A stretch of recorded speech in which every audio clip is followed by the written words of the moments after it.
Your aortic stenosis patient is stable. Then they slip into atrial fibrillation and crash. No drop in valve area, no new lesion, just a lost heartbeat rhythm. Here's the pathophysiology that explains the panic. Concentric hypertrophy makes the ventricle thick, and thick means stiff. Diastolic compliance falls. Look at the diastolic limb of pressure volume loop. It's steep. So now, small changes in filling volume cause large jumps in filling pressure. And here's the cruel part.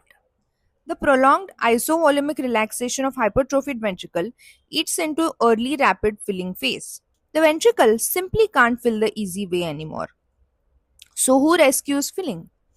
The atrium. In a normal heart, atrial contraction adds 15 to 20% of ventricular filling. In aortic stenosis, because the early filling is compromised, atrial systole can supply up to 40% of the left ventricular and diastolic volume. The atrial kick isn't a bonus anymore. It's load bearing. It's structural. Now, take it away. New onset atrial fibrillation, junctional rhythm, the coordinated atrial contraction vanishes. Up to 40% of filling disappears in one beat. Left ventricular and diastolic volume plummets. Stroke volume craters.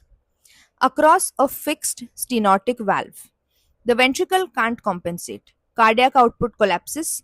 That's why these patients decompensate so fast.